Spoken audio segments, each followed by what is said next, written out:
Have you ever wanted to stand up and still get work done? I mean, Sonic stands all the time, right? And if Sonic does it, then it must be a good thing, right? Well, thanks to today's sponsor FlexiSpot, you too can have an experience of using your desk while standing up.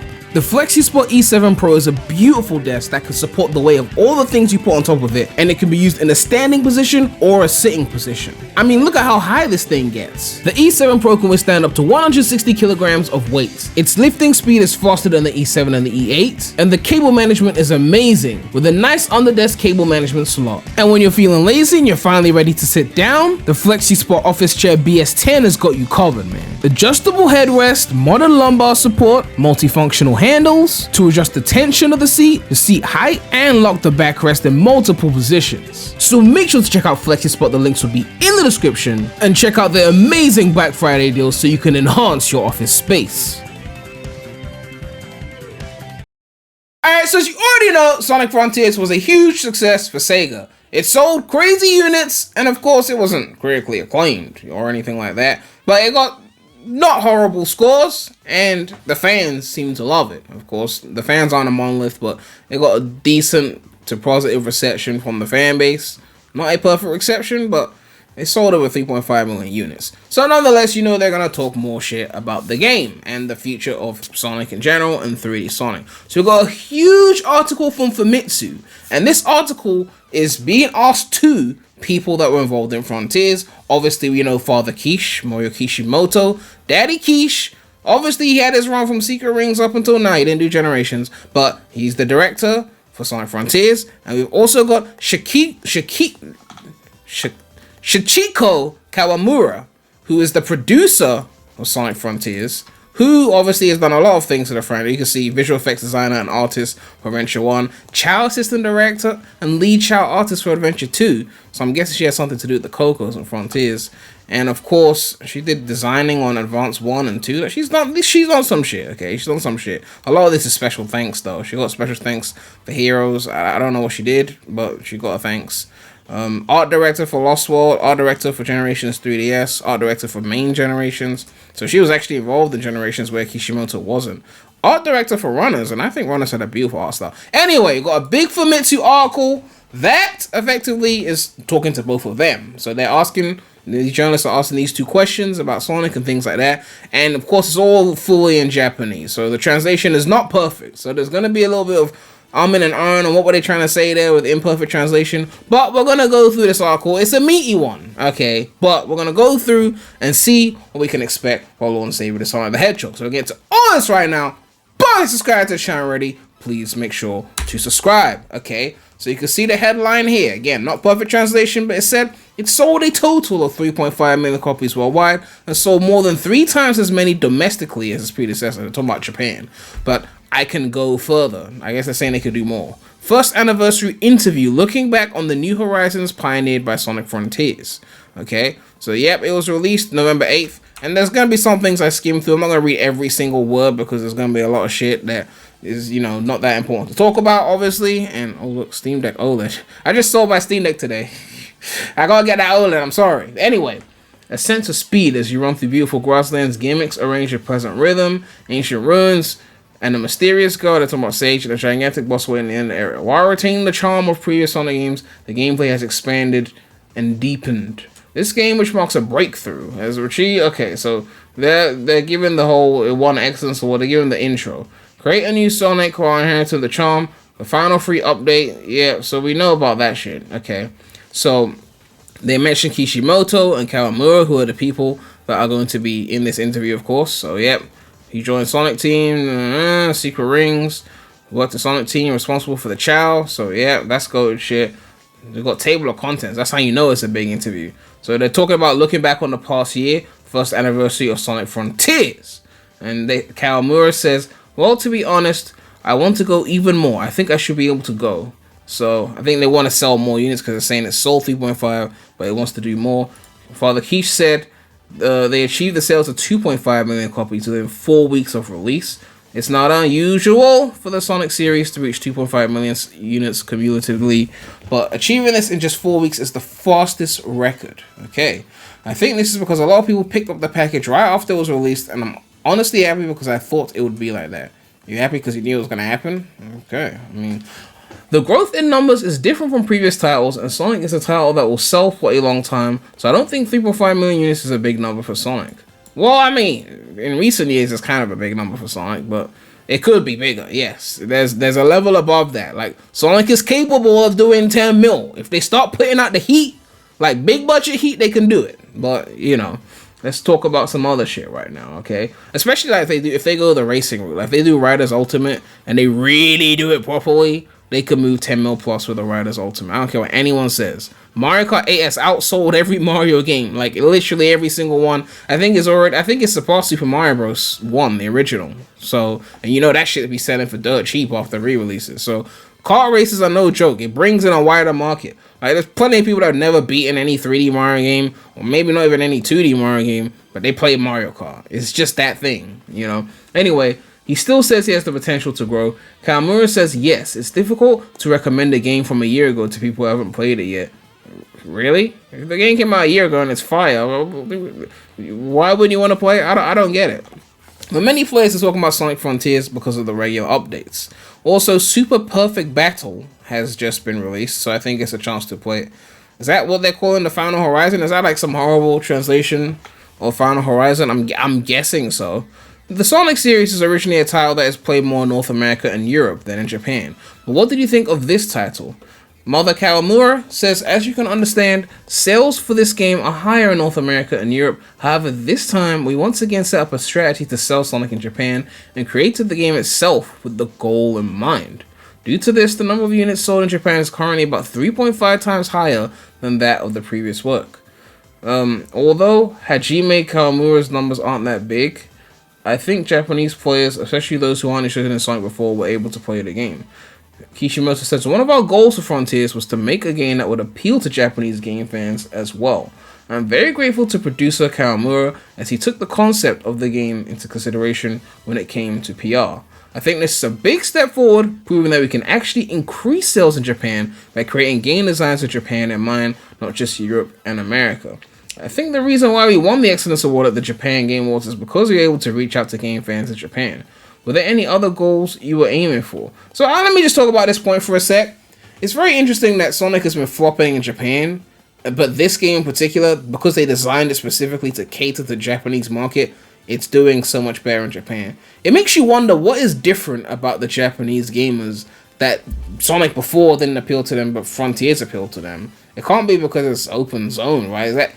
What is different about it that they seem to prefer this? Like if there's any Japanese fans who somehow are watching me, like, provide some context. What do you guys be fucking with over there that you don't be fucking with in previous Sonic games? What is the thing? Is it, difficulty? Is it the size of the game? Is it the story? I don't know, okay?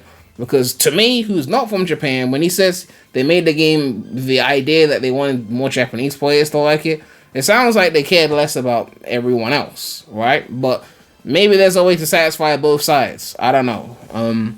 Anyway, that's the award that Kishimoto got. You can see he's very happy here. He says here, when Sonic Team proposes the latest mainstream Sonic title to a world, I've always kept in mind that the latest work is the best Sonic game for the work I am directing.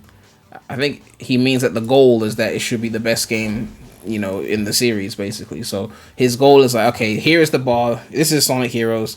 Can we, of course we can't, but like we have to at least try, to reach said bar. Anyway, with this work, we not only had that goal, but we also had a goal of trying to make it resonate with game fans who love action games all over the world, including Japan. In that sense, we are grateful for this response. Was there anything you couldn't accomplish? Kishimoto said in the first and second 3 updates, we proposed things that would make Frontiers even more enjoyable, and in the third update, we've already created an entire open zone, the biggest one, and even the final boss. It happened. This was possible thanks in part to the cooperation of the players, and I believe that the update turned out to be much more amazing than I had imagined after the release. But how do people who haven't bought it see it? What's missing? Why didn't it resonate with people who haven't bought it yet? The volume of Super Complete Battle, I guess Final Horizon, bad translation, is actually quite large, isn't it? Even though it's free. I'm aware that Kishimoto put a lot of effort into making it, so there are some rough edges. Oh, there's definitely some rough edges. But I'm glad that people who haven't played it yet are picking it up. Whether it's because of the Excellence Award at the Game Awards or because of the reputation of the final update, I like to receive messages like, this is something I'm lacking and I need to refine this. So basically he wants people on Twitter to tell him things they don't like so he can improve it for updates or whatever to the game. I believe we're still only halfway through the process, so we'll continue to push forward with this vision by approaching game fans around the world and finding out why they don't play the game or why they don't find it appealing. I would like to do so. I want people who haven't played Sonic yet to play it more and more. When thinking about something that would appeal to game fans, what was missing? I would like to know if there's anything that Sonic Frontiers lacks in The Legend of Zelda Tears of the Kingdom or Armored Core 6. He wants the truth. Personally, I want to do whatever it takes to get into that world of the game Sonic. He's a character who can do that, and I think that's the title. So he's looking at games like Tears of the Kingdom and going, what is missing in Sonic that doesn't, I guess, get it to the same appeal or something like a Tears of the Kingdom? We all know that's like the budget and the level of detail and attention and the effort that's put into it. Like, Sonic is known for rough edges, even in games that I love, is known for rough edges, right? But to have a certain level of polish and scale that something like Breath of the Wild or Tears of the Kingdom has, it's another level, right? You know, I'm not like some Zelda fanboy. Like, I played Breath of the Wild. I didn't buy Tears of the Kingdom. You know, I'm not really too into it. I appreciate the effort, but I'm into more linear experiences personally. You know, even when I play open world games, I play the ones that are more linear. Like, you just kind of know where to go. Not the get lost and figure this out and all that. That's a different kind of challenge. That's not my personal cup of tea, although I might pick it up on a discount, but we'll see. Anyway, the point was just to say that you can recognize when effort is put into something, even if it's not something you would typically play. You can kind of just tell when someone puts their heart and soul into a game, right? It's just one of those things. I'm not saying Kishimoto didn't put his heart and soul into Frontiers, but I'm saying he put his heart and soul into the game with, you know, the budget restrictions and the time restrictions, you know, the lack of manpower, whatever things Sega were not giving them to make something a bit more polished. Like, we know that Sega is not, you know, the greatest company to work for compared to, say, Nintendo, who has very low turnover in terms of employees. So there's so many elements to that, right? But anyway, I think we can make Sonic into something that's not only enjoyed by people who like Sonic. We tried to do that at Sonic Frontiers and it received a certain amount of feedback, but if there are still parts that don't resonate, I would like people to notice that. Kawamura said something earlier. It says Mr., but it's a woman, I don't know. This also applies to the idea that I can still go on. He wants more people to know about it and play it. What do you think about Kawamura? I wanted to sell it in Japan, which I wanted to achieve from the beginning of development, and I'm so glad that we were able to increase our sales in Japan. As for how we were trying to achieve this, we had the theme of evolving Sonic. I felt a sense of stagnation because I've been making the standard Sonic for so long, and I thought, we have to change this. Although we faced a lot of hardship during development, Sonic fans accepted our proposal for an evolved next generation Sonic, and even non-fans started playing it. I think this is where I achieved the most. If you were to ask me what I couldn't accomplish, I'd say I could have gone further. I mean, you gotta describe what further means, though. Like, what thing would you have done that would have been further? More islands, more characters, more what? Like, I don't know. Do you ever feel like you should have taken a more similar approach? There are a lot. This was my first time working as a producer, and I was just trying to figure out what I could do and what I should do. So in that sense, I sometimes think, if there was a next time, I could do better. What exactly? I was able to communicate very closely with the Japanese PR staff about how I wanted to sell the product and who we wanted to appeal to, but there are still theories that are unique to Europe and the US, so we had a lot of discussions in that area. I wish I could have gone into it more. It's still theories? Do they mean theories or, like, you know, desires that are unique to Europe and US, in the sense that maybe Japan wants more of this thing or this gameplay element, and Europe and US want more of that thing or that gameplay element, and we have to, like, balance that out thing. Would have been better to have expressed my opinion more openly about the way it was sold in Europe and America, something like that. Now that I think about it, I don't think there was any difference in our goal of resonating not only Sonic fans but also game fans between Japan and Europe and America. People used to say that Western countries have Western culture, but I think they could have approached game fans more.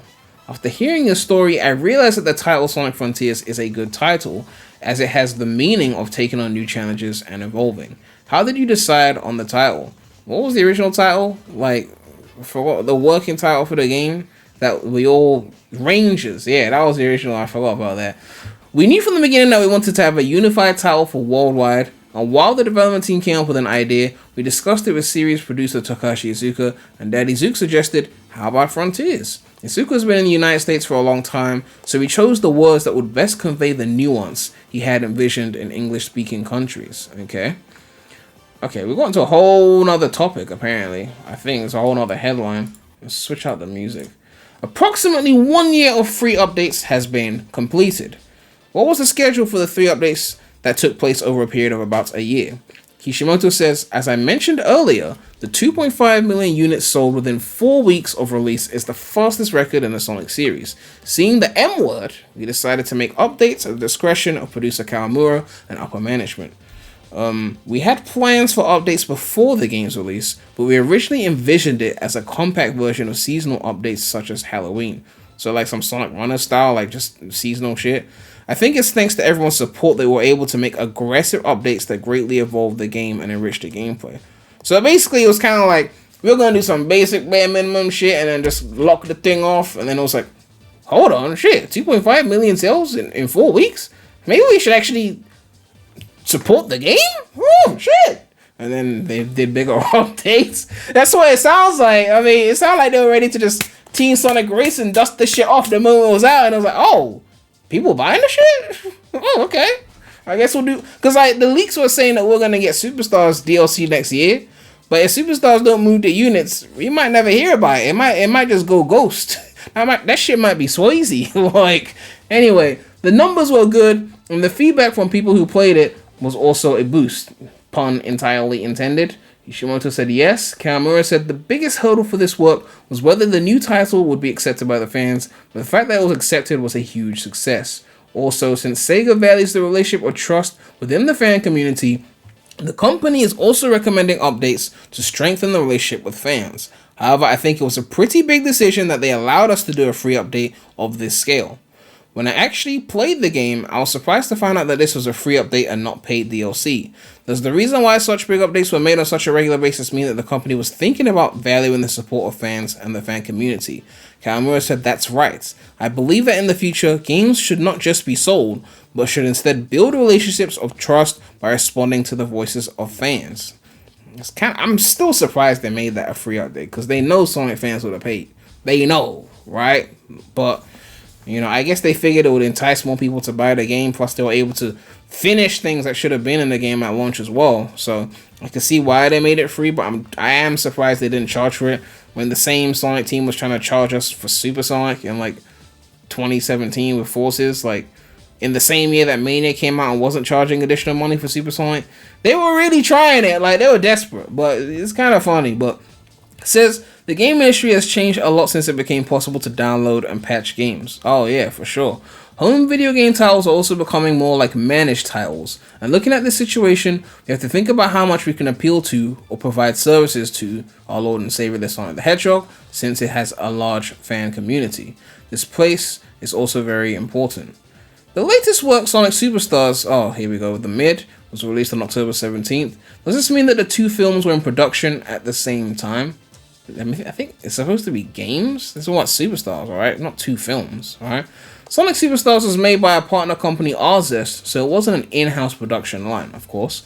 However, it is produced by the company where my mentor and creator of Sonic's design, Mr. Naoto Oshima, works, and with a strong collaboration between Oshima and, of course, Daddy Zook.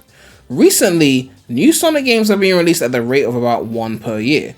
Does that also have the meaning of retention in the community that I mentioned earlier? Meaning of retention? Kawamura says, in the past few years, live action movies have been released, and there's a lot more momentum as a company to focus on the Sonic IP than before.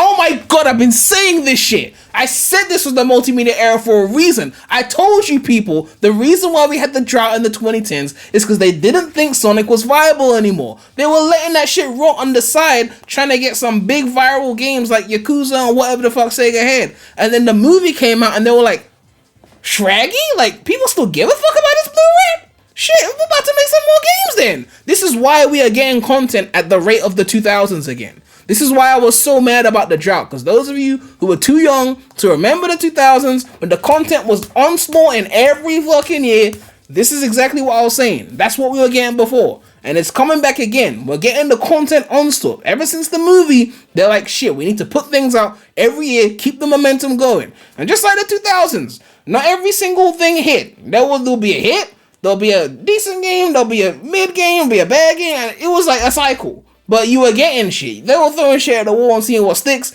and it seems like they're doing the same thing now. They threw Cards Ultimate at the wall, the shit didn't stick, it fell off. They threw Frontiers at the wall, and it was like, okay, it's kind of sticking. They threw Superstars at the wall just moved to the side so that it didn't get touched by Superstars because that shit was trash. Nonetheless, we are getting shit, and next year's gonna be no different. We got Sonic Dream Team in December, probably the multiplayer release next year, hopefully. And then the leaks are suggesting another game that's got nothing to do with Dream Team. So it's gonna be crazy, and I'm here for it. I'm here for this, okay?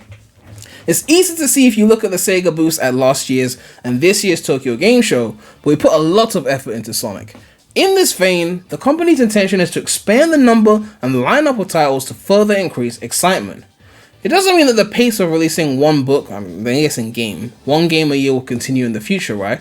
Kawamura says developing a game like, and they talk about, I think this is Yakuza, right? Ryuga Gotti, I think that's Yakuza. To release one game a year is extremely difficult. I think that's amazing. Looking back at 2022, Sonic Origins and Sonic Frontiers were released in June and October. Kawamura says Sonic Frontiers was a long-term project that took on the big challenge of evolving Sonic, so there were quite a few twists and turns from the start of development until the release date was decided. So, the schedule changed for Sonic Frontiers. However, they allowed me to take on such a challenge and told me to give it a try, so in that sense, it was a project that I was very grateful for. The third 3 major update, again the Final Horizon, was released on September 29th, 2023, and the update that took place over a little over a year after its release has now come to a successful conclusion. What are your current thoughts? Kawamura says, it was a long project, so I'm relieved that it's finished now. I think that it was a title that took on a lot of challenges and produced a lot of results. Director Daddy Keisha and I have been involved in Sonic for a long time, and I think it's been highly praised by game fans in Japan, and it's become a title that will remain in everyone's memory. It was only after making many works that I was able to leave such a strong impression. Bitch! Sorry, but you worked on Adventure 1 and 2, don't act like you ain't left no impression, okay? You go wear that shit on your chest. You worked on Adventure 1 and 2. Impression been left. Back in the 90s, the shit was left, okay? Don't act like Frontiers got a stronger impression than Adventure. Like, let's not act like Frontiers was more impactful than Adventure. Like, let's cool it, okay? Let's chill, okay? Let's us chill, okay? Did you feel that way, especially in the update part? Kawamura said that's right. It was a first for Sonic to provide free updates for 1 year after release, and we received a great response each time we distributed the game, so I think we were able to really see the results. What do you think of Mr. Kishimoto? I think it means, what do you think, Mr. Kishimoto? I don't think it's what do you think of.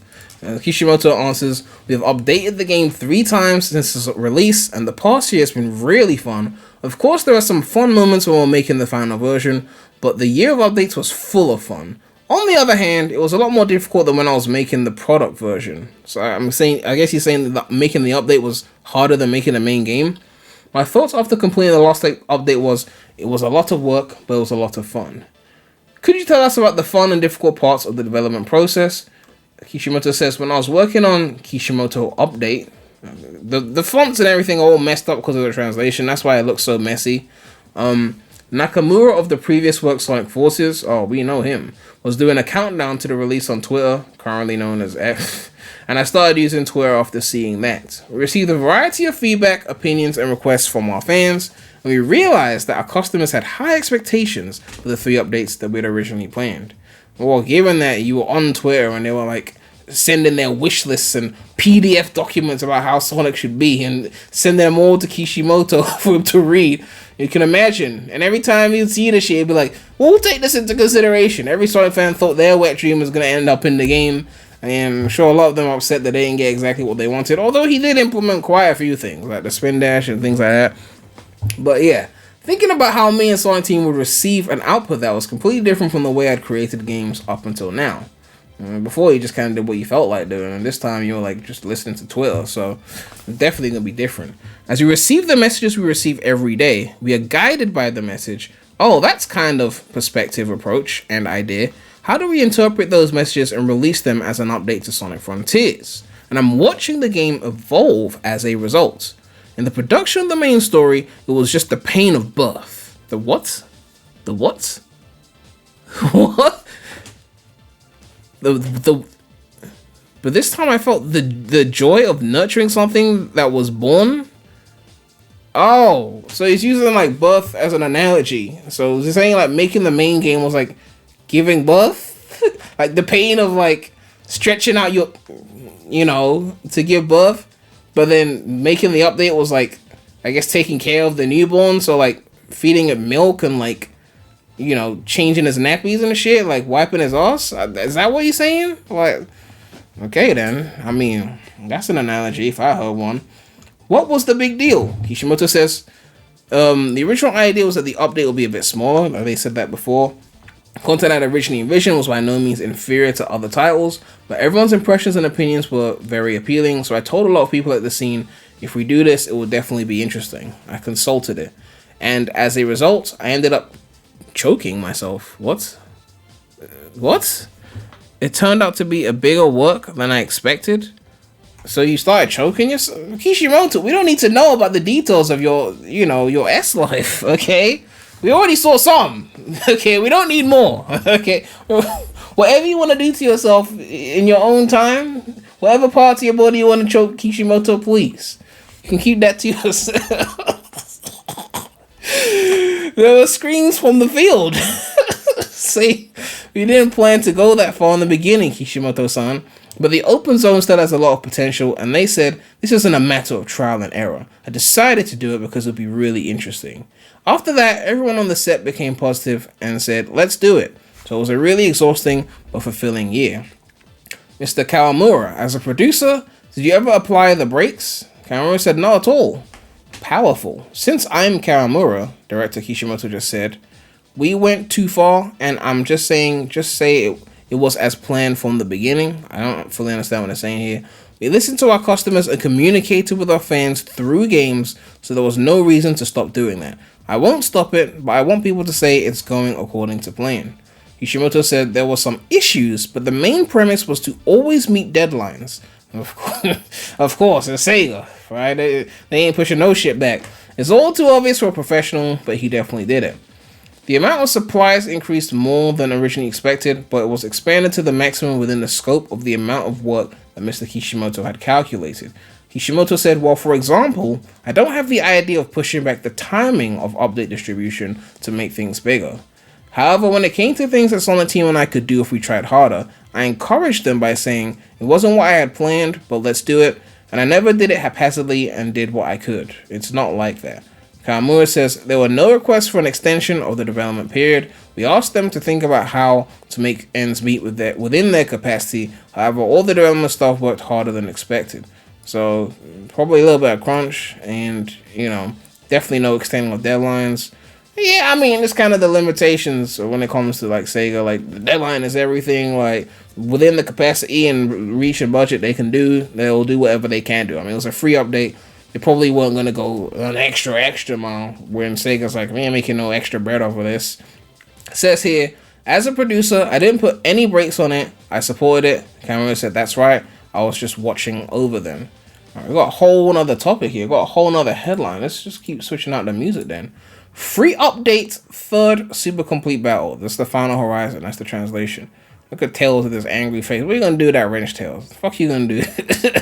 Sit your ass down, bitch. Anyway, next, I would like to ask you about the last update, Final Horizon. This is the last and most important thing, such as new screenshots and an increase in playable characters. But first of all, how did you come up with the theme and concept for development? Kadikish says, at first, I was thinking of it as a way to return the favor or express my gratitude to those who bought the retail version. But then I realized, for the next update, let's see the retail version of Sonic Frontiers as a rival. That's how it's going to be. So we got Sonic rivals within Sonic. It's a powerful rival setting. Kishimoto said, and I wanted to show how amazing things would be if Sonic Team updated Sonic Frontiers in less than a year. There, the mod culture that is thriving overseas was rising up as a rival. So the mods are a rival now to Kishimoto. There are some very talented users overseas, and what we were trying to create as a fan service turned out to be, it's already working, lol. I guess what he means to say is that, like, they'll be like, we want to add this thing to the game, and they look at the mods and it's like, they already done that shit like ages ago, and the shit came out. It's like, oh shit, it's already there. Well, fuck. What kind of mods have you seen? Characters other than Sonic are playable and moving, and new actions that were planned for the update are already working. I think it's going to be amazing. Then Sonic Team wouldn't be able to release that content as an update. If our customers come this far, we'll continue to exceed their expectations. As a result, we decided, isn't the product version a rival? So I guess they're saying if it's already on a mod, then they can't add that as an update feature? Is that what they're trying to say? I don't know. It feels like the difficulty level of the Final Horizon is quite high. Was this made to be difficult on purpose? Well, that couldn't have been an accident, right? Kishimoto says that's right. Basically, the Final Horizon is intended to be played after clearing the main story, and a message will also appear at the entrance to the additional scenario. Okay? It says Sonic Frontiers is the first in the Sonic series to include difficulty select. No, it's not. The GOAT already did this. Okay? Oh, God. So there is no disadvantage no matter which one you choose, so I hope you can play at the difficulty level that you enjoy the most, okay? And before you say you gotta play all the 14s to get the true ending, I mean, even in Frontiers, if you don't play on hard difficulty, you don't get the additional part of the final boss. Now, granted, the Space Impact shit was mid, right? But you don't get that if you're not playing on hard difficulty. So there is things locked behind difficulty, so either way, the GOAT did it first, okay? But I guess Kishimoto never played Heroes, so, you know, I guess he just showed up and did Secret Rings. I don't know. Not only the battles with enemies, but also the field of exploration will change considerably. It's Kishimoto. However, with Sonic Frontiers, more customers than expected said that this was their Sonic debut. And looking at everyone's opinions on social media, I think that they should have made the difficulty level a little easier for beginners. That's what I think. So I guess Kishimoto looked at the response and said, maybe we made this a little bit too hard, I guess. And again, the problem was just that it wasn't the right kind of difficulty. A lot of forced repetition, like doing a lot of things with no checkpoints, like, you know, that Titan trial or whatever the fuck, that was a bitch. The perfect parry, having a perfect parry is not bad. Like if you played Spider-Man, like they give you warnings when it's time to parry, but Frontiers, especially with Wyvern, man, like it's so hard to actually gauge the right moment to parry that I just feel like I'm just guessing if it's the right time or not.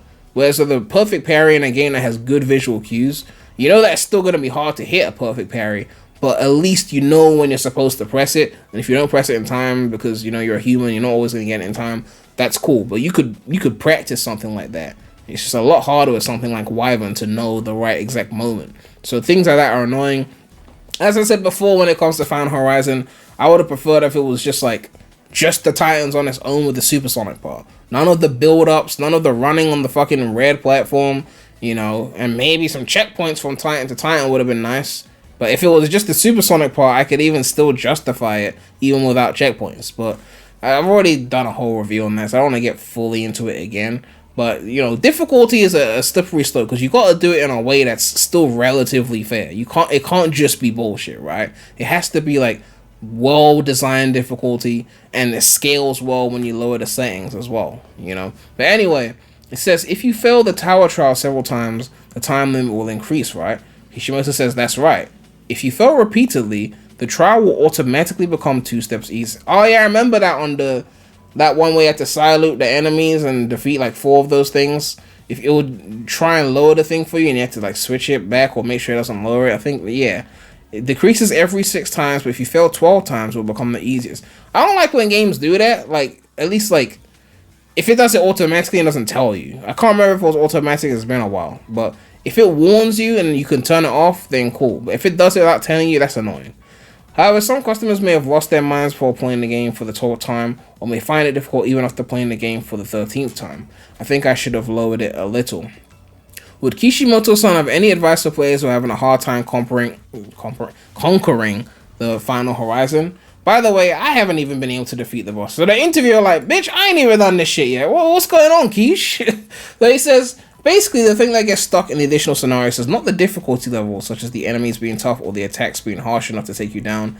I thought that wasn't like Sonic. I don't know what he said here. It's not the difficulty level. Okay. This was also a challenge because I hadn't done it before, but I incorporated awareness into the difficulty level. So the final boss isn't that difficult once you know how to attack. So it's not that difficult once you know what to do. I mean, yeah, I mean, Supreme, the new version of Supreme, in my opinion, was very unclear on what to do. I mean, they put some text before the boss even begins to kind of give you an idea of what to do, but it's not built into the boss itself. It's very unintuitive.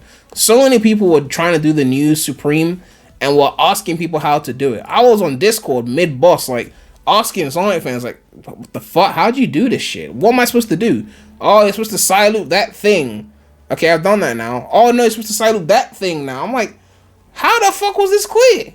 It's ridiculous, right? Once you know, then cool. But you shouldn't be designing it in a way where it's unintuitive completely. You should be able to figure out what to do as you play it, right? You know, even in the older Sonic games, if you died, then Sonic would say something to make it even clearer if you couldn't figure out what to do. Like, there's little things in there that make it more obvious. But anyway, the small bosses in the field have also become stronger, but before you know it, you'll be able to defeat them quickly. The more you get used to the tower trials, the faster you'll be able to clear them. So just like in the traditional Sonic series, you could play it as if you were competing for speed or time. However, you can play the small bosses, puzzle solving challenges, and cyberspace without having to do it. As with the main game, it's an open zone, so we designed it so that there are various ways to clear it.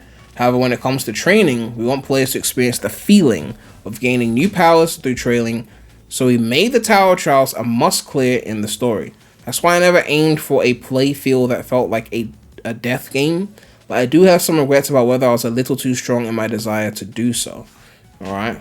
I think once we teach him about checkpoints, you know, it will definitely help. But, you know, yes, he has a few things to learn about how to do difficulty properly, but he's trying, okay? He's trying, you know. Kawamura, as a producer, did you have any input on the game's content or difficulty settings? She said, not at all. In fact, I haven't done it as much as I did in the main story. Kishimoto said, that's right. So I'm guessing Kishimoto is higher above Kawamura in the hierarchy of the game. I think she's a producer. I think he's the director. So that would make sense. When we were working on the main story, we didn't know how the audience would react in the end. So I thought we needed someone with the same level of insight as me. But after the main story came out, I knew the general reaction. From there, I left it up to director Kishimoto's experience.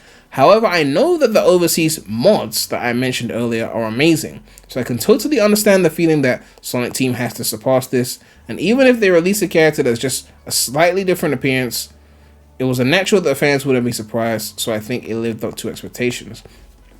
So for example, if it was Emmy, you would use cards to glide, so each character had the unique Emmy. Is that Amy? We at Sonic Team had to take that approach and say, here's what, I'm guessing it's Amy. Here's what Amy's actions will be in Sonic Frontiers. As producer Kawamura said, there's already a level where you can control things just like Sonic by changing only the appearance. So we can't meet everyone's expectations. So how can we go beyond the mod and exceed the expectations of our customers? It's like a comparison of wisdom between the customers and Sonic Team. That's what I enjoyed during development. Kawamura says, when that Amy. When Amy came out, I thought, wow, that's amazing. As expected of a professional, even though her words sounded stupid. Amy has an action that uses cars to drive like a motorcycle, but I don't think it's easy to come up with ideas like that. What is the future development of 3D Sonic? So we've got a whole new topic here. It says, finally, do you have any prospects for the future development of 3D Sonic, or should I say the Frontiers route? Kawamura says, I can't say anything specific, but there's no doubt that this Sonic Frontiers has created a great opportunity. Director Daddy Keisha and I both believe that this is the first step in Sonic's evolution into the next generation. 2D titles like Sonic Super Mid are also very mid, but I think they'll be expanding the 3D genre and creating a variety of titles, so please look forward to it. Thank you. What do you think about Kishimoto? Or what do you think Kishimoto? Not about Kishimoto. Sonic Frontiers proposed to the world the first step towards a new and different vision. So in response to this, I would like to take on the challenge of creating Sonic games that bring us even closer to that vision. In the end, we will challenge the world's top studios, and if we see the Sonic Team can achieve results, I want to attack even more. Thank you very much for your kind words. And then we got a picture of Kishimoto and Kawamura, although she's covered her face. And that is pretty much the whole article. So they seem like they really want to compete with the big studios. I mean, you gotta aim for the stars, right? Shoot for the stars, shoot for the moon, whatever. Will they be able to do it? I don't know. Imagine Sonic making the next, like, Breath of the Wild, Tears of the Kingdom scale game that's, like, getting critically acclaimed and selling 10 plus million units. Look, it seems unbelievable to me, but like I would love to see it. I mean, I am a Sonic the Hedgehog YouTuber, therefore if Sonic starts selling more units, more people care about Sonic, more people watch my videos. I only benefit if that happens. I don't see it happening, but I mean, I would love to see it happen, right? Like, I would love to see it happen. But yeah, it's a pretty beefy interview. A lot of things about Frontiers and like the process and the development and whatnot. Definitely some good nuggets in there. The fact that they were focusing on Japan, Kishimoto obviously reacting to the difficulty that he added for things like that, and you know, the process of making the game and things like that, and confirming what I already knew, which is that they were kind of putting Sonic on the back burner in the meta era, especially like post Rise of Lyric, because early 2010s they were still pumping out content. It was like after Rise of Lyric that the slowdown started to happen. But yeah, once the movie came out and we realized, oh, Sonic has still got that kind of pull, then they started ramping up again. And I'm glad that the movies came out, and that's why I call this the multimedia era, because it was birthed by a multimedia. They revived everything. So we call it the multimedia era from 2020 to now. But, you know, very interesting interview. Definitely a good read. A very long read. It's been like 40 minutes. But let me know what you guys think about this interview. Is there anything in particular that, you know, caught your eye that you want to discuss in the comment section or whatever?